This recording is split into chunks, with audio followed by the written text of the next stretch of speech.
Заврши рокот за поднесување пријави за добивање студентски стипендии по јавниот повик што кон крајот на минатиот месец го објави општина Кочани.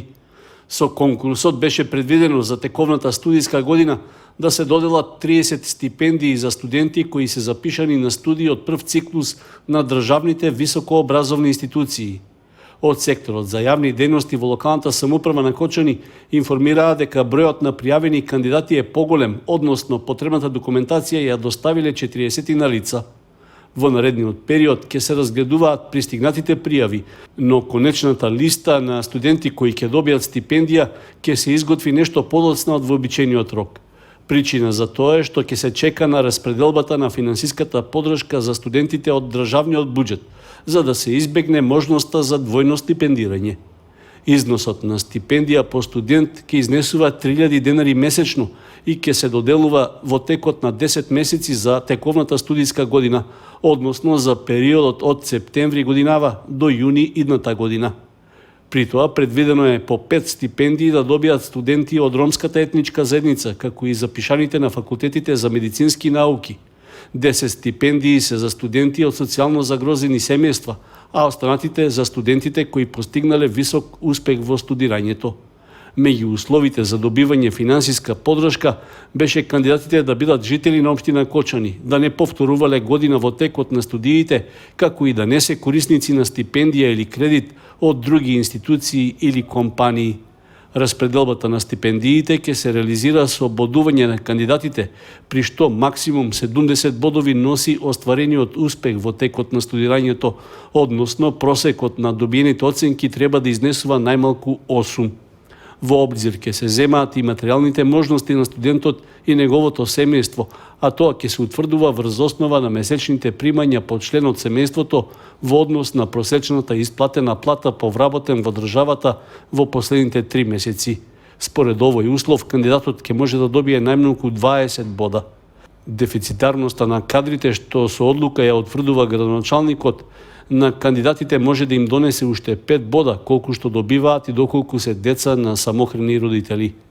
Рокот за пријавување на конкурсот за доделување стипендии траеше до 12 декември, а студентите кои ќе добијат стипендија ќе имаат можност по нивно барање непосредно да се запознаат со вршењето на работите што спаѓаат во надлежност на општина Кочани преку доброволно практиканство во трајање од 15 дена за време на летниот распуст. Општина Виница објави оглас за избор на агенција за привремени вработувања, преку која ќе се ангажираат најмногу 10 лица кои ќе работат на различни работни задачи. При тоа не е определена сумата што ќе се плати како провизија на давателот на услугата откако ќе биде одбран по распишаната тендерска постапка. Вообичаено, договорот ќе се склучи за 1 година, а обврска на агенцијата за времени вработувања е услугата да ја извршува според потребите на општината.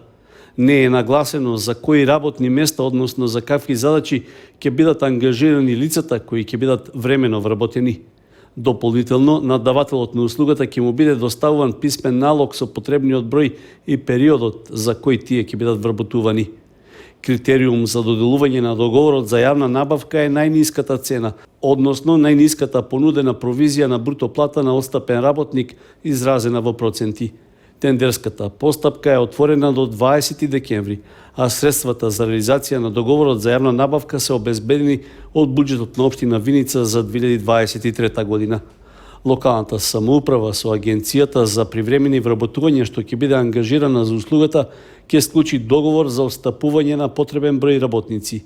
При тоа, ангажманот на лицата ќе биде сукцесивен, односно според потребите на општина Виница.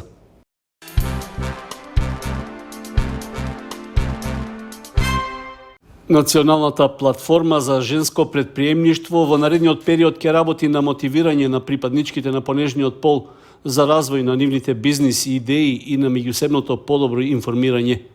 Таков е заклучокот што произлезе од работната средба на тимот на платформата што се одржа во Штип, а што ја водеше регионалната координаторка на проектот Ирена Мирчовска од Кочани. На состанокот на кој присуствуваа и национални координаторки во проектот, представнички од локалната самоуправа, од Центарот за развој источно-плански регион и други локални стейкхолдери, се дискутираше за зголемување на мотивацијата кај жените. При тоа се дава и предлози како да се зголеми довербата кај институциите, како и за поголема поддршка и унапредување на промоцијата на жените во бизнисот. Заеднички заклучок е дека постои недоволна информираност кај жените за развој на сопственото предприемништво. Младите и жените имаат сопствени бизнис идеи, но треба да им се создадат услови за нивна реализација. Поради тоа, неопходни се обуки за предприемништво и други форми на едукација, како и подобрување на достапноста до информациите, што се потребни за успешна реализација на бизнис идеите. Врнежи од снег што во Соговијата почнаа во текот на ноќта и продолжија рано изутрината го побелеа спортско-рекреативниот центар на Пониква. Иако снежната покривка е со дебелина од околу 5 см, таа ќе им причини радост на љубителите на планината, најавувајќи предстојната скијачка сезона. Снегот на Осогово е прв во овој период од годината, а ниските температури што се движат околу нулата овозможуваат тој да се задржи на планинските падини.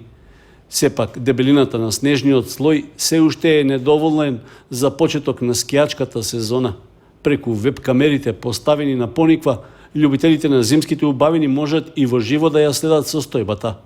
Од Управата за хидрометеоролошки работи најавуваат дека в среда и четврток можни се нови снежни врнежи на повисоките планински предели, поради што фирмата концесионер на скијачките терени на Пониква се подготвува за почеток на овогодишната сезона.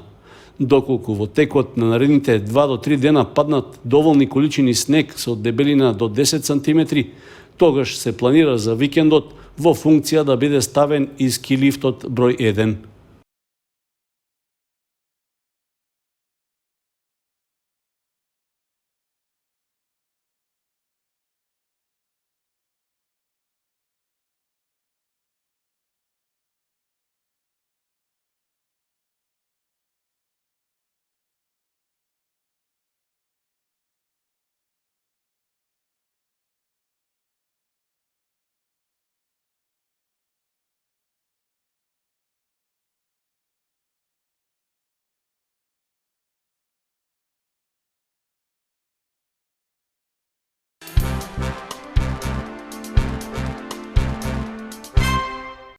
Младите членови на фолклорниот ансамбл Љупчо Сантов од Оризари се подготвуваат за настап во рамки на новогодишните концерти што е планирано да се одржат во Зрновци и Оризари.